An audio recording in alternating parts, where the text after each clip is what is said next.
We're Karin and Jeremy, an average couple with average jobs and limited vacation time. When we take trips, we have 1 or 2 weeks, 3 if we're lucky, and we want to see and do as much as possible when we travel. Join us as we maximize our vacation time on Mapping It.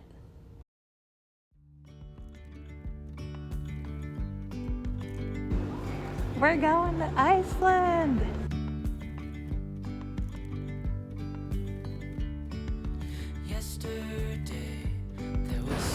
We're going to Iceland! Woohoo! We had a very ambitious itinerary, drive the Ring Road in Iceland in 9 days. That alone is not so difficult, but we also wanted to fit in stops along the Snaefellsnes Peninsula, a detour to the Westfjords, and a couple trips into the Highlands, so we were very tight on time. There were some places that we felt we had plenty of time, and other places we had to skip entirely because we just couldn't fit them in. We loved our first trip to Iceland, and we can't wait to go back and explore it more in the future.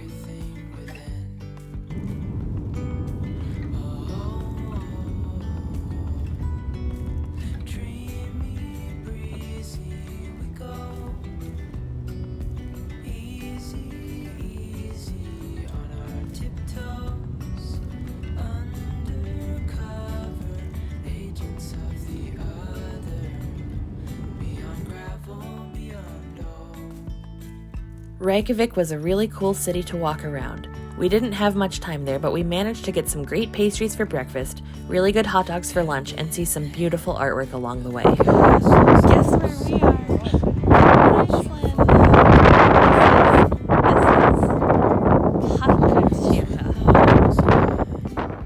This is Pitstop.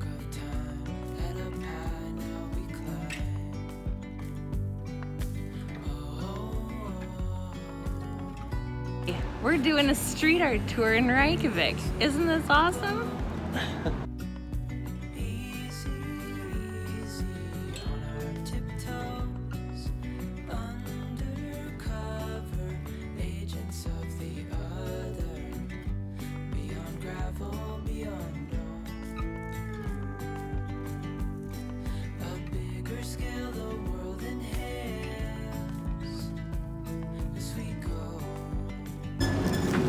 Having some Icelandic pulsa with everything.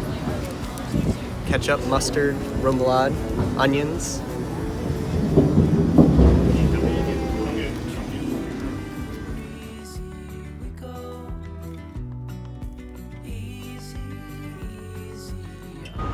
We're at the Harpa Concert Hall.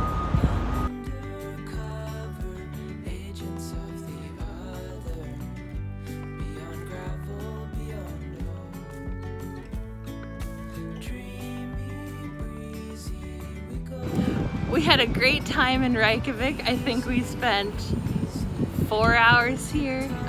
Gosh. And now we're heading elsewhere. Gosh. It's a little windy here in Thingvellir. Thingvellir National Park is so unique. It's located where 2 tectonic plates meet. One side of the park is on the North American plate, the other side is on the Eurasian plate, and they're moving apart. One of the popular things to do here is to snorkel or scuba dive between the 2 plates. Thingvellir is ingrained in the history of Iceland. Over 1,000 years ago, leaders from communities around Iceland would come together in this location to govern themselves at an annual meeting called Allþingi, or All Things, where all things were discussed. Laws were made and disputes were settled. It was essentially the capital of Iceland at the time. We're at Waterfalls in Thingvellir National Park. Woo!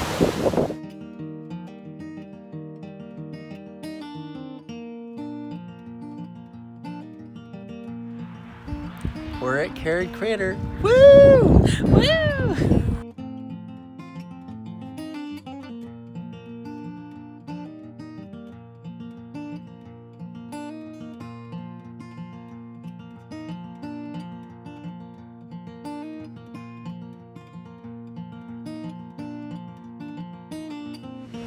We're at the Foxy Waterfall in the Golden Circle in Iceland.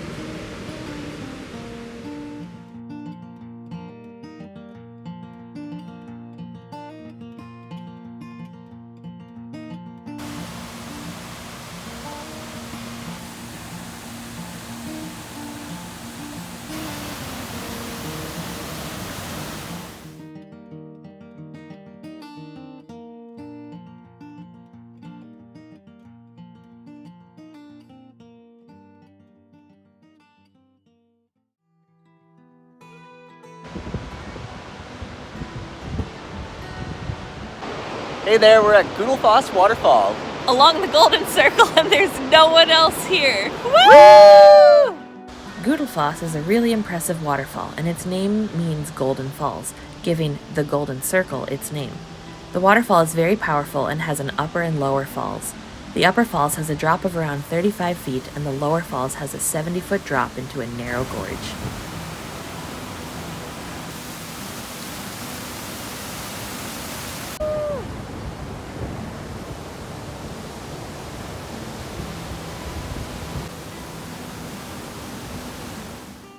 After enjoying our time at Gudelfoss, we got back on the road, making our way into the Highlands. The Highlands are the heart of Iceland, sprawling over 15,000 square miles and covering almost 40% of the country. The land is sparsely populated with very rough conditions, making it difficult to drive through. The reason why Iceland's main highway, the Ring Road, encircles the island is because driving through the Highlands is so challenging, but the challenge is worth it for the incredible scenery. It's windy! And we're so cold! We made our way along F35 to Hveradalir, an incredible geothermal area surrounded by mountains. This is a popular place to come in the Highlands, but it's not easy to get to. The road is filled with potholes, and if you don't have a car with high clearance and four-wheel drive, you shouldn't try to come here. But the good news is that there's a bus you can take if you don't have the right car.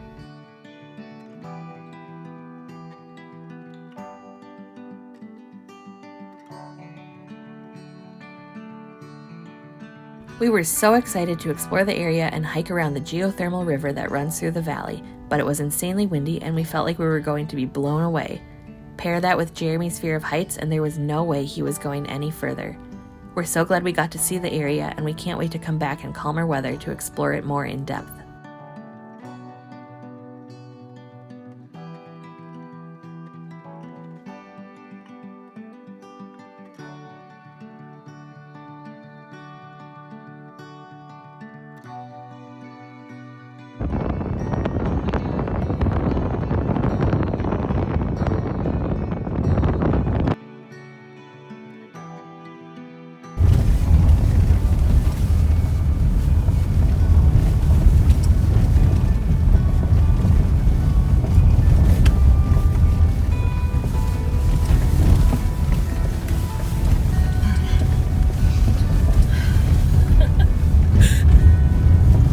Quality video for you here. Yeah, I bet.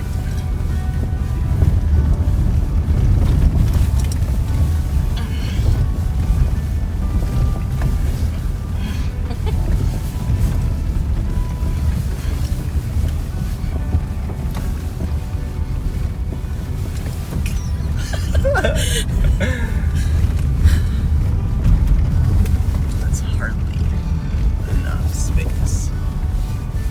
Especially with the giant rock in the road.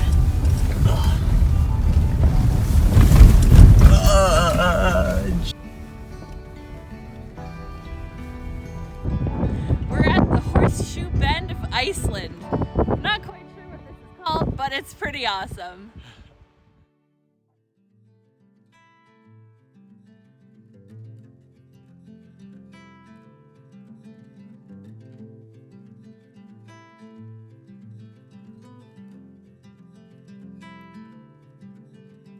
Close your eyes, hear the voice within calling. The wind chilled us to the bone, but we had something good to look forward to, a tomato soup buffet for lunch at Fríðheimar. The tomatoes are grown in a greenhouse that is heated with geothermal energy. It's a great way to produce fresh food year-round using clean energy. If you want to have lunch here, be sure to make a reservation ahead of time. It's required.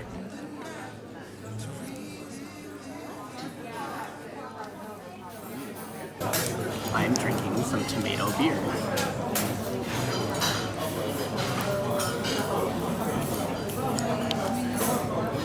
Pretty slow, but it's good. We just had lunch here. I think it's pronounced Fríðheimar. It's a tomato farm, and it was awesome. Very good.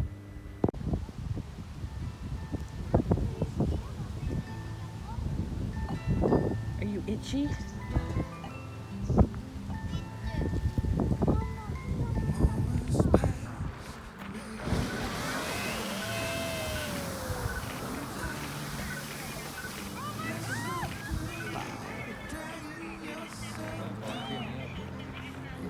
Yeah. What? Second explosion? It's like a bonus. After lunch, we stopped by another hotbed of geothermal activity to watch a geyser erupt. The word geyser comes from the Icelandic word geysir, which means to gush, and actually refers to a specific geyser called Glacier. The original Glacier isn't very active anymore, but there's another geyser nearby called Stroker that erupts every few minutes and is mesmerizing to watch.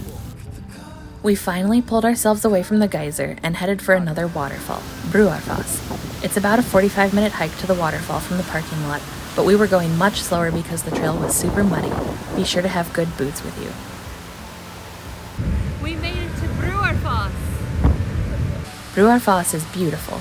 We had never seen water that blue before. It was a great way to end our day.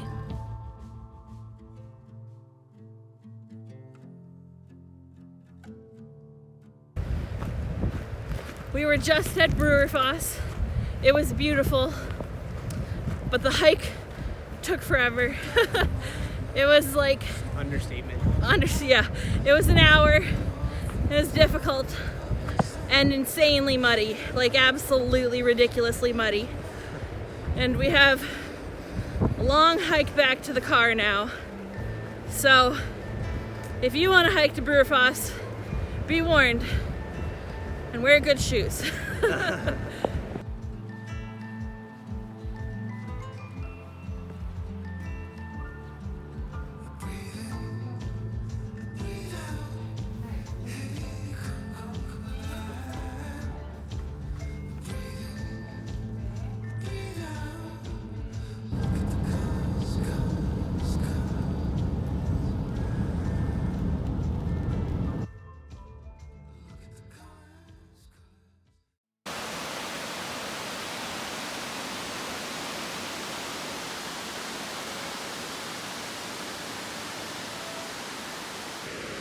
We're at Roundfosser. This place is awesome.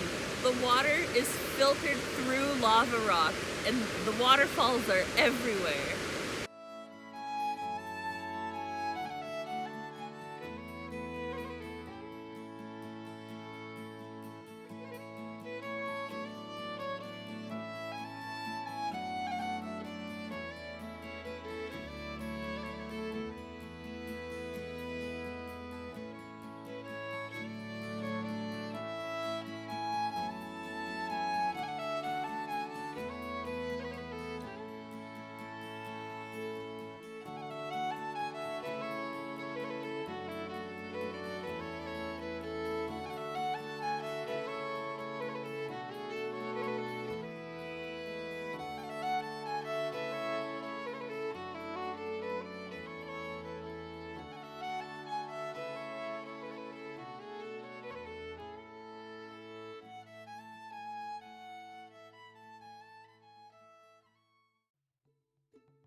Hi sheep! Hi sheep!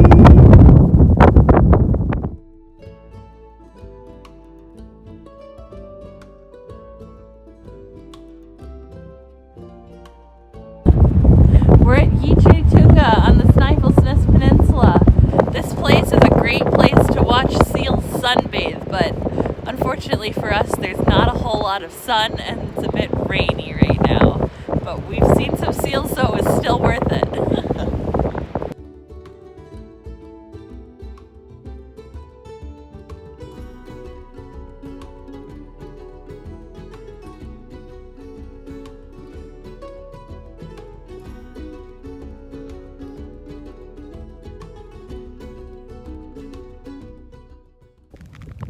We're at Budakirkja. It's a black church on the Snæfellsnes Peninsula, and it's raining again. Surprise, surprise.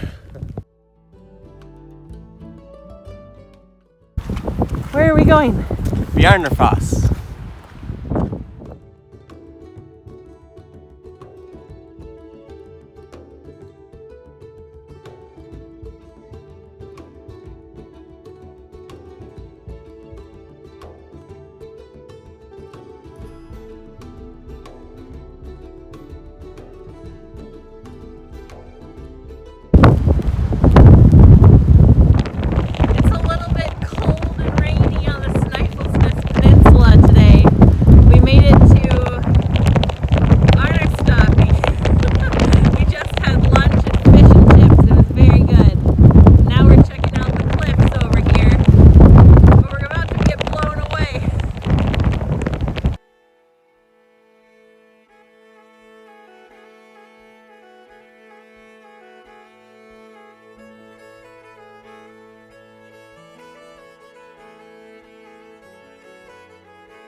Hi again. We're in Helnar now on the Snæfellsnes Peninsula, and we're walking the boardwalk. Or as Jeremy likes to say, the boardwalk. It's not me, it's Karin.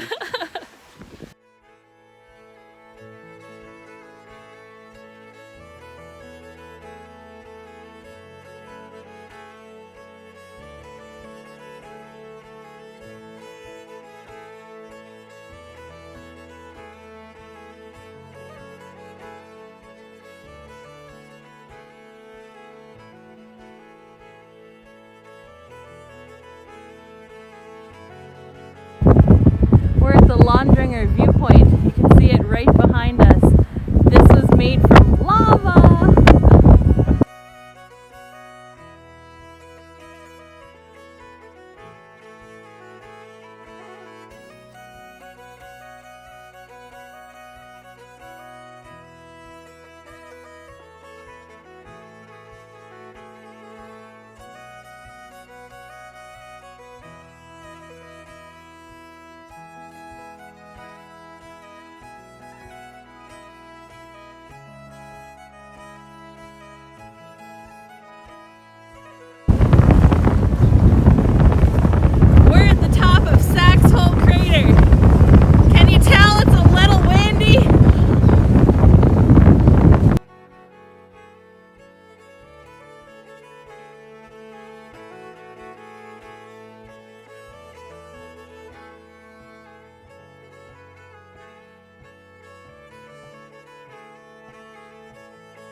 We're at Skarsvik Beach.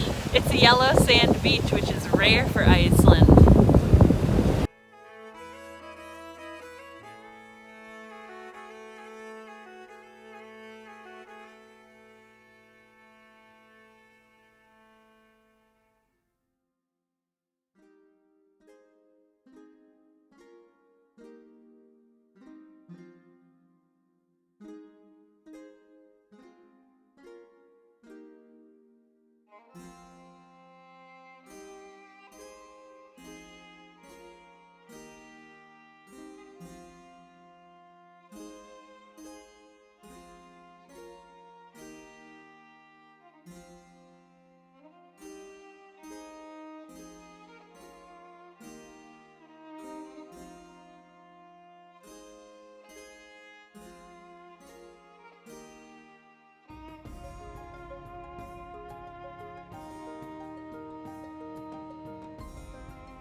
We're walking through a lava field right now on the hunt for a waterfall.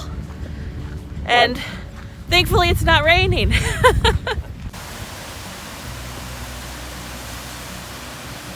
We found the waterfall. It's called Sheep's Waterfall. Not quite sure how to pronounce it in Icelandic, but boy is it beautiful. We started our day on the Snæfellsnes Peninsula with only one goal, to see Dynjandi waterfall. That meant waking up very early to drive to the Westfjords. Most people take a week or longer to explore the Westfjords, but we had less than a day. Would we recommend doing it this way? No. But if this is on your must-see list and you don't have much time, it is doable. This was my number one thing to see in Iceland, so we had to fit it in, even though it meant spending 10.5 hours in the car. If you're heading to the Westfjords from the Snaefellsnes Peninsula, you could drive there or you could take the ferry. We didn't have enough time to wait around for the ferry, but we're looking forward to trying that on a future visit. Driving through the Westfjords is really interesting. The scenery is incredible, but don't expect to get anywhere quickly.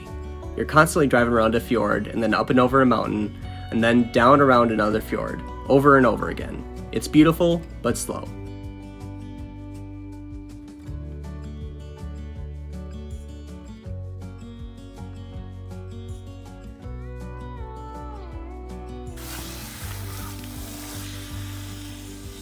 The roads in the Westfjords aren't always paved and they aren't always well maintained. There are some dirt roads with pretty massive potholes, so be sure to have a suitable car. Also, there aren't many places to stop for gas, food, or bathrooms, so if you see a gas station, be sure to fill up while you have the chance.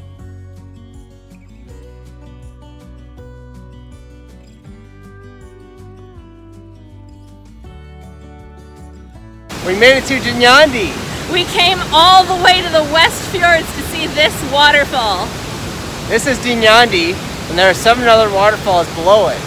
And be sure to bring your rain pants if you come. You're gonna get soaked.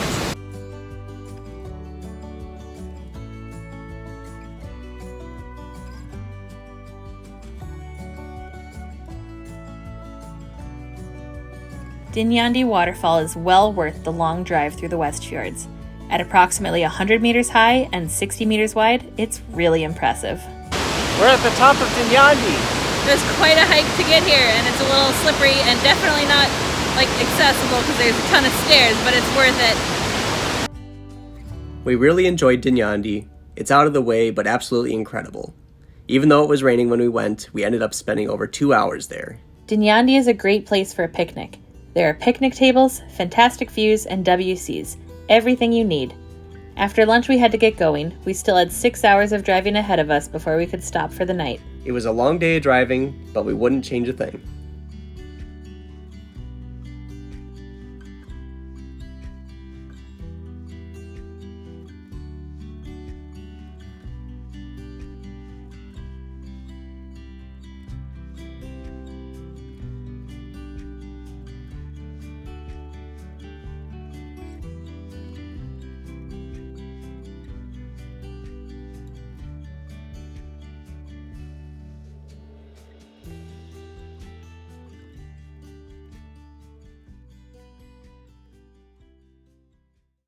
After spending the night at a quiet guest house in Hofsós, we woke up early to get a head start on the day. Our first stop, Grafarkirkja.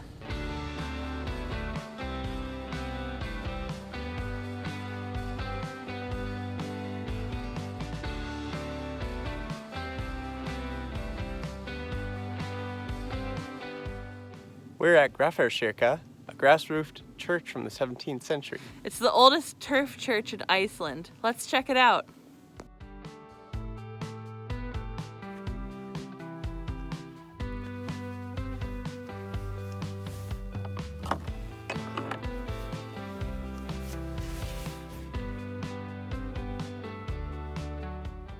It's surrounded by a turf wall that encloses a circular graveyard, which is an ancient style.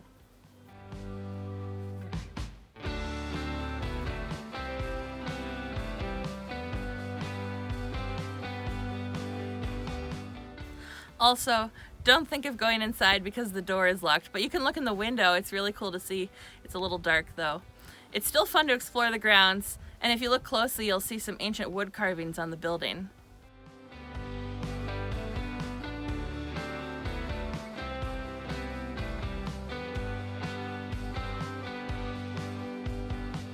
After exploring Grafarkirkja, we got back on the road to drive around the Tröllaskagi Peninsula. That drive was quite the adventure. If you want to get off the beaten path of the Ring Road, but you don't have the right car or the confidence to go into the Icelandic Highlands, then the Tröllaskagi Peninsula might be a good alternative.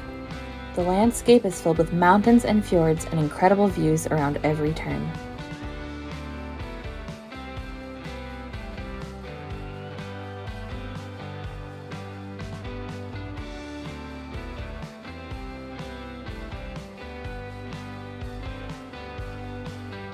The real fun comes with the drive.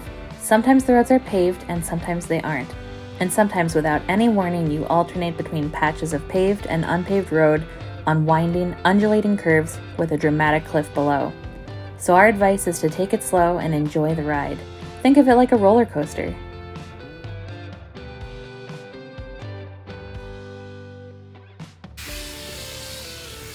If you find yourself driving on dirt roads in Iceland, don't forget to wash your car when you're at the gas station. It's fun and free. If you make the trip around the Tröllaskagi Peninsula, the fishing town of Seydisfjordur is a fun place to stop and explore on your way to Akureyri. We're in Seydisfjordur on the Tröllaskagi Peninsula. It's a cute little fishing village in the north of Iceland. It smells a lot like fish, but it's very cute. Definitely come visit. The drive to get here was intense, with a lot of transitions from gravel to asphalt. And a lot of really up and down bumpy roads. One more unique experience you can have in North Iceland is to drive in a two-way tunnel that's only wide enough to fit one car. This tunnel took us by surprise. If you find yourself in a very narrow two-way tunnel, keep an eye out for pullouts. In our experience, there were only pullouts going in one direction. If you're driving and you see a car coming and you have a pullout on your right, you should take it because the other car has the right of way and doesn't have any pullouts on their side.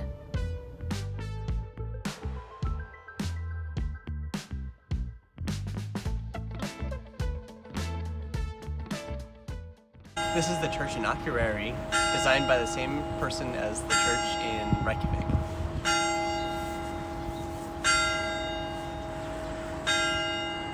Akureyri is the second largest town in Iceland outside of Reykjavik and a great place to stretch your legs and get lunch or explore longer and spend the night. After exploring Akureyri, we took a detour off the Ring Road to see an impressive waterfall.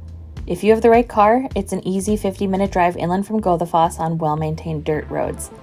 There's a section that's blocked off with a gate, but that's where you need to go, so be sure to close the gate behind you when you pass through it. Eventually, you'll arrive at a parking lot with a couple of outhouses. From there, it's a short hike downhill to the waterfall. And if you keep going on this road past the waterfall, you'll have to ford a river, so don't attempt that if you don't have the proper car. We made it to Eldeyjarfoss in North Iceland. It's one of the few waterfalls that has basalt columns.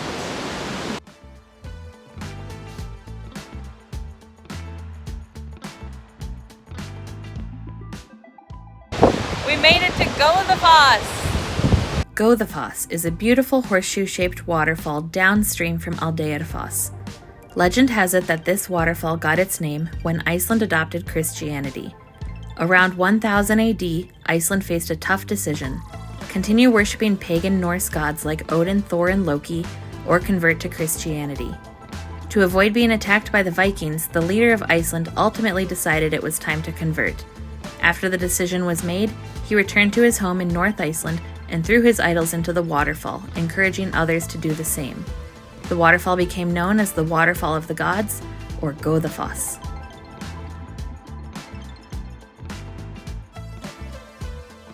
We just left Goðafoss, Waterfall of the Gods. And now we're in Mývatn and it's ridiculously sunny here. We're checking out the pseudo-craters by the lake. It's really cool stuff. Pseudocraters are pretty rare and mainly exist in Iceland and on Mars. They are formed when hot lava flows over wet ground, like a marsh or a bog. The heat from the lava essentially boils the water in the ground below, and eventually steam escapes, creating these craters. From above, it really looks like the ground had been boiled. Our biggest tip for Mývatn is to bring a head net. Yes, you're going to look ridiculous, but the bugs are relentless, and with the head net you can enjoy being outside for longer than 10 seconds.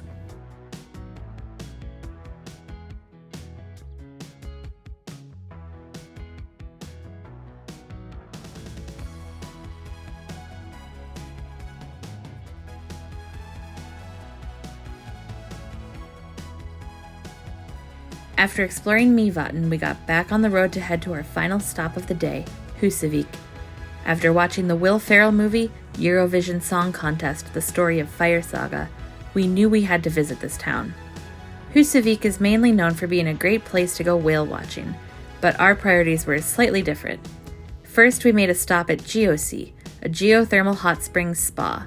After watching the sunset over the fjord from the infinity pool of the hot springs, we made a visit to Yaya Ding Dong, a bar named after one of the songs from the movie. We were so lucky to meet the owner and get a behind-the-scenes tour of their Eurovision exhibit. It was a great way to end a long day exploring Northern Iceland.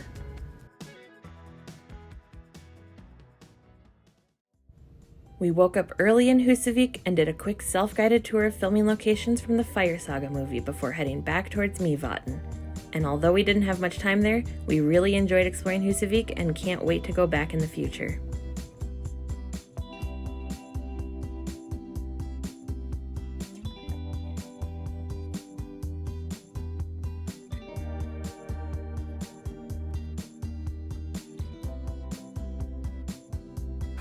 Check out this insane view of Mývatn.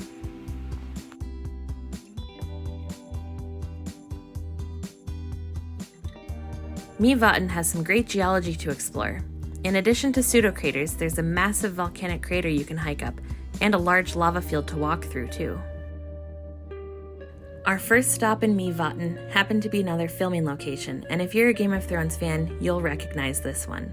This is the cave that Jon Snow and Ygritte swam in. This used to be a popular swimming spot with the locals, until the geothermal activity underground changed the temperature of the water, making it boiling hot and dangerous to swim in. But don't worry, no actors were harmed in the filming of this scene, they used a pool instead. The cave may not be good for swimming, but it's still beautiful to look at, just don't fall in. Mývatn sits along a gap between the Eurasian and North American tectonic plates, and as a result, the area has tons of geothermal activity. Our next stop was Glacier to see some of this action up close. The landscape here is incredible. It really feels like you're on a different planet. We saw boiling mud pits and steam vents, and the ground here is thin, so staying on the path is very important. It may look like solid ground, but if you step in the wrong spot, you could break through the crust and wind up with your foot in boiling mud.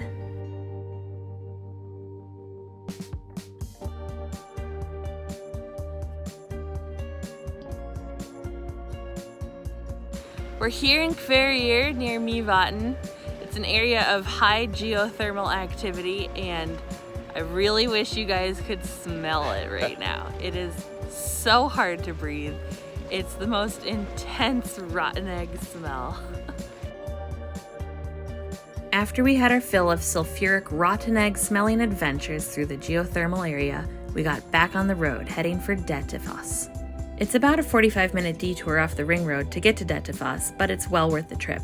The road is not paved, but it's well maintained. It's very bumpy, and going fast actually makes the drive easier, but it does feel like you're driving on a washboard, so it's still uncomfortable. Dettifoss is 340 feet wide and 150 feet high, and it sends more than 130,000 gallons of water over the edge every minute. We made it to Dettifoss. Iceland's most powerful waterfall. It's incredible.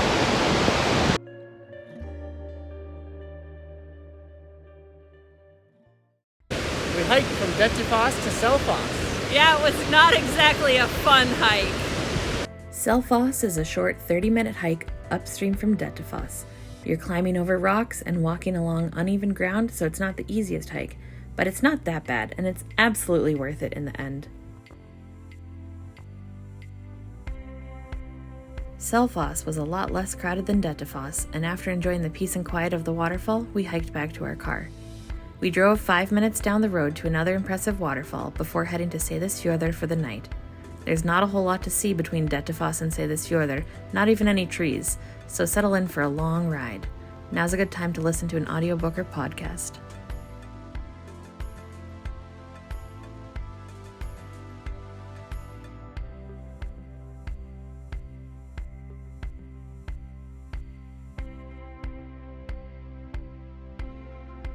We made one stop along the way to Seydisfjordur to stretch our legs and see another waterfall.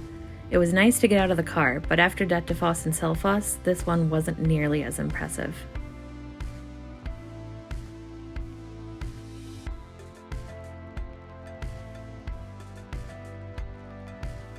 Seydisfjordur is a very small town in East Iceland situated at the innermost point of a 10-mile-long fjord.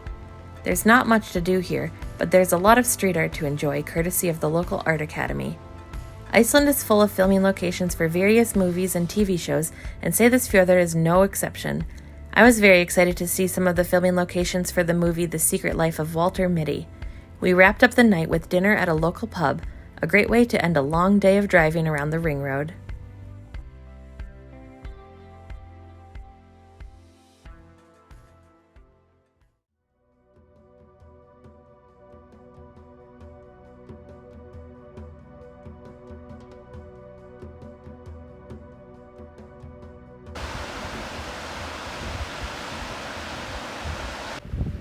We're hiking back from Gufu Falls near Seydisfjordur, enjoying the sunrise as we go. It's really pretty, check it out.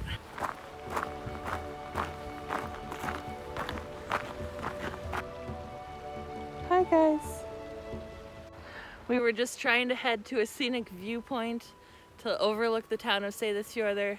We got stopped by this scary set of sheep over here. They keep staring us down and they have horns, so I think we're gonna turn around.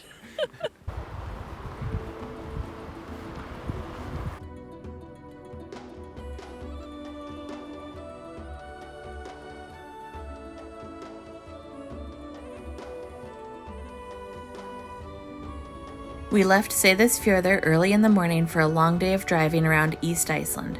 Our first stop of the day was a detour off the Ring Road to see a cool waterfall.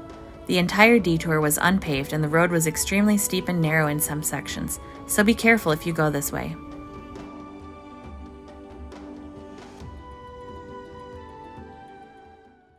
We made it to Cliff Brekkufossur. It's a very impressive cascading waterfall.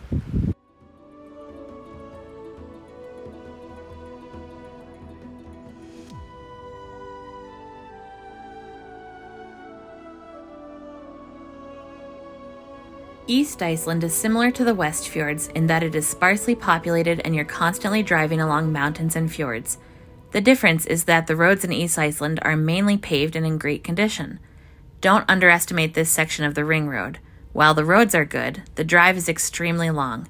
Break up your trip with stops along the way. There are lots of neat waterfalls to check out.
One fun stop is at the Kvalnes Lighthouse and Nature Preserve. There's an incredible black sand beach with water on both sides.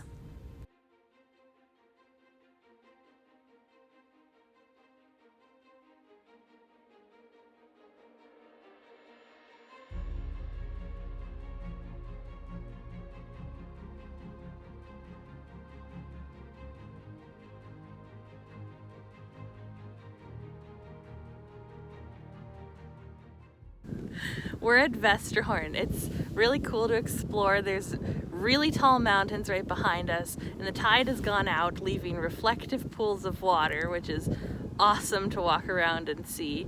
And then in the distance, there's a Viking movie set as well as a lighthouse. Super cool.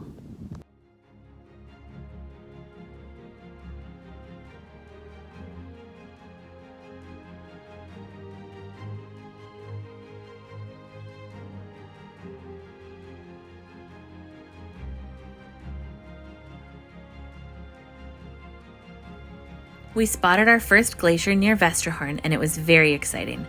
Vatnajökull is Iceland's biggest glacier. By volume, it contains more water than Africa's Lake Victoria, and by area, it's larger than the state of Delaware. It's almost a mile thick at its thickest point. We're at the Jökulsárlón Glacier and we're about to do a Zodiac boat tour. We're all bundled up in these awesome suits. Jökulsárlón Glacier Lagoon first appeared around 1935 as the tongue of the glacier began to recede. The lagoon is now around 7 square miles and about 900 feet at its deepest point. There are a bunch of icebergs floating in the lagoon, and taking a Zodiac boat tour allows you to get up close and personal with them. When a fresh chunk of ice breaks off the glacier, it's bright blue, and as it melts, it turns white. You only see about 1/10 of the iceberg above the surface of the water, and sometimes, as the iceberg melts, it becomes unbalanced and suddenly flips over in the water with a huge splash. The water in the lagoon is an incredible teal blue color that's created when the fresh water from the glacier melts and mixes with the salt water from the Atlantic Ocean.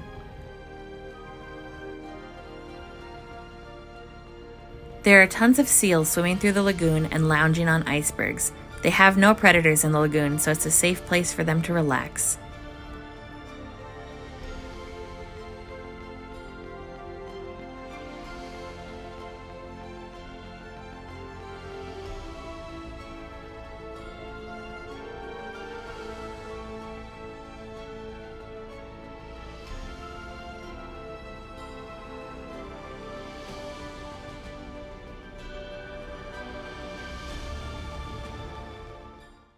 We did a Zodiac tour and it was amazing. And we saw the glacier up close and a lot of icebergs and seals.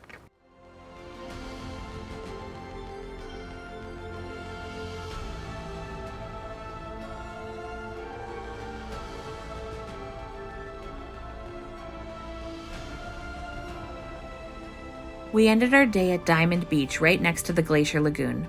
It's called Diamond Beach because icebergs that float out to the ocean often get washed up on shore and look like diamonds against the black sand. It's a nice place to watch the sunset.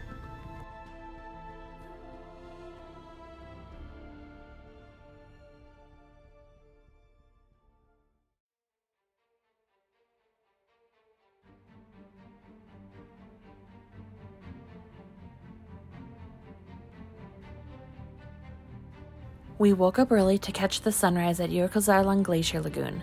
It was tough to pull ourselves out of bed, but the views were incredible and completely worth it.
We've made it to Diamond Beach.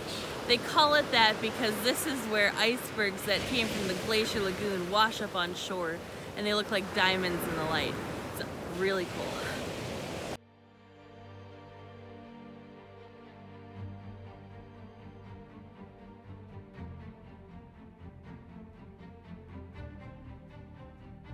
We ended up spending longer at Jökulsárlón and Diamond Beach than we had intended. The beauty of the glacier and icebergs was hard to leave. When we finally pulled ourselves away, we headed to another glacier lagoon. The glaciers are melting faster and faster each year. Their beauty won't be around forever if we can't figure out a way to combat climate change. We wanted to appreciate the incredible beauty of the glaciers in case we can't see them in the future.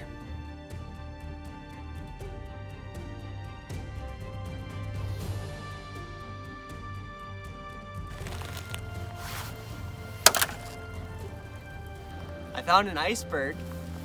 Woo! We got back on the road and headed for Fjaðrárjökull Canyon, with a stop along the way to enjoy the incredible ever-changing glacial rivers.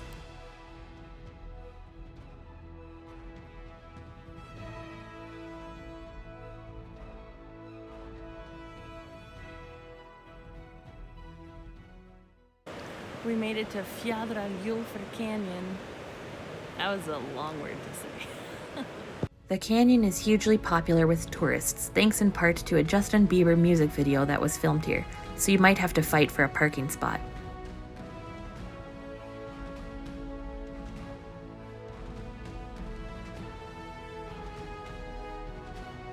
There's a river that runs through the canyon, and you can hike the 1.5-mile long trail on the upper rim of the canyon for some great views.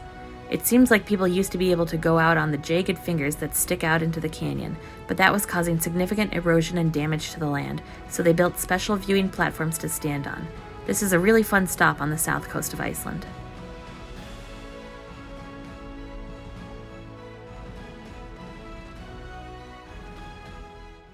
We just finished exploring Fjaðrárjökull Canyon. It's really cool. It's about a 1-kilometer hike. It can be steep in some parts, but there's good traction. A lot of fingers to look out over. Also, it has bathrooms, so if you're in need of a bathroom break, you can come here.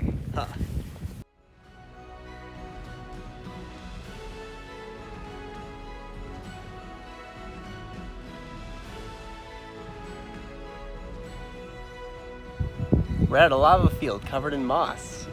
A Justin Bieber video was filmed here. We stopped for lunch at the soup company in Vik, where we warmed up and had some incredible soup before we moved on to our next stop.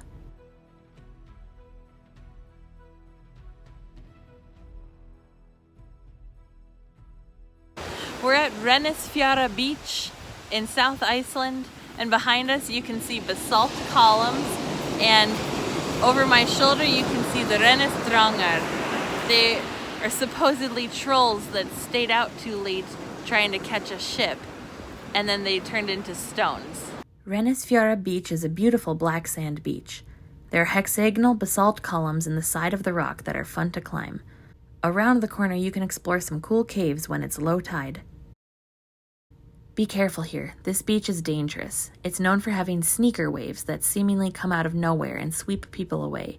The sea is very strong here with a dangerous undertow, so never turn your back on the waves.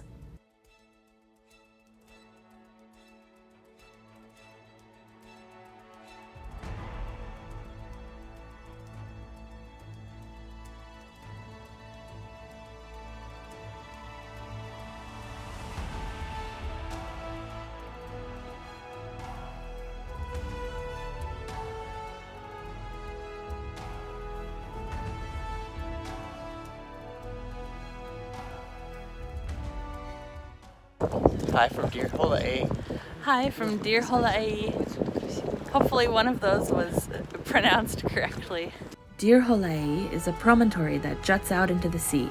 It's a great place for bird watching, and in the summer you can usually find puffins hanging out on the cliffs below. Hi. Hi.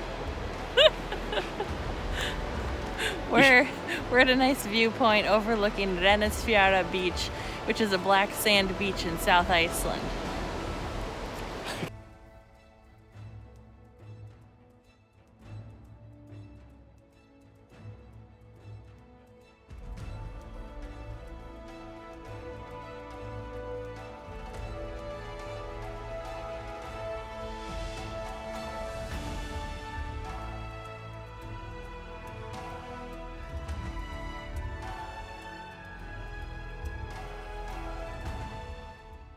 We're at Skogafoss, one of Iceland's most popular waterfalls. And we have the place to ourselves. This particular waterfall was featured in the movie Walter Mitty, and it's been in a lot of other things as well. There's a great hike to the top of Skogafoss, but we were short on daylight and the rain was really coming down, so we saved that for our next visit.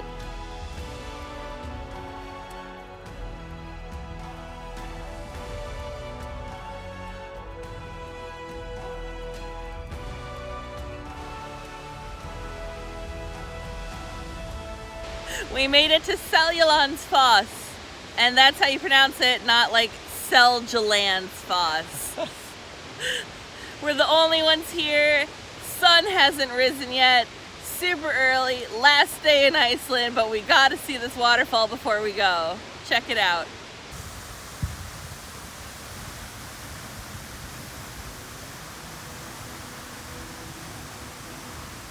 We're right next to Seljalandsfoss. It's so powerful.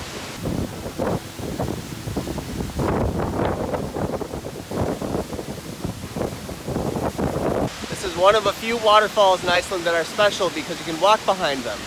Let's go explore. Be sure to wear a raincoat, and if you have them, rain pants. You'll get soaked walking behind the falls. There's a great waterfall in a cave that's a short walk beyond Seljalandsfoss, but we were short on time and couldn't stick around. We had to get back on the road to make it to the Blue Lagoon. The Blue Lagoon is Iceland's most popular attraction. There's a nearby geothermal plant that drilled for hot water in the 1970s. They found it, but the water was filled with too many minerals to be sent into houses. Instead, the geothermal water was used to heat fresh, cold water. The fresh water was sent to homes, and the geothermal water was simply discarded. Locals found it and started swimming in it. The silica clay makes it milky and is good for the skin. Authorities eventually fenced it off and started charging admission, and the rest is history. We made it to the Blue Lagoon, one of our last stops on our trip. We're in the Blue Lagoon. This lagoon was formed from geothermal runoff from a local power plant.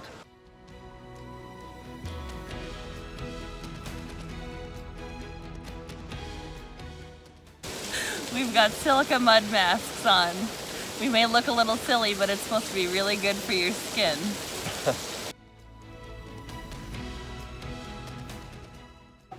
We're gonna go get some free drinks. These masks are getting a little crusty. A little crunchy.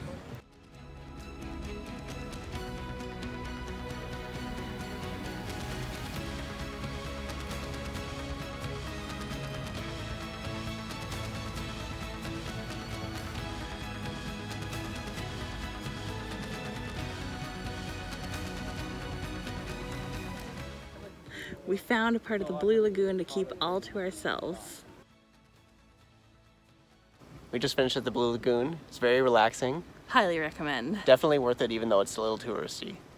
We could have stayed at the lagoon until we had to leave for the airport, but we had one last stop to make before heading home, Reykjavik. When we visited on the first day of our trip, we weren't able to go to the top of the church because it was closed. We're glad we went out of our way to go back to Reykjavik because the views from the top of the church were fantastic and a great way to end our time in Iceland.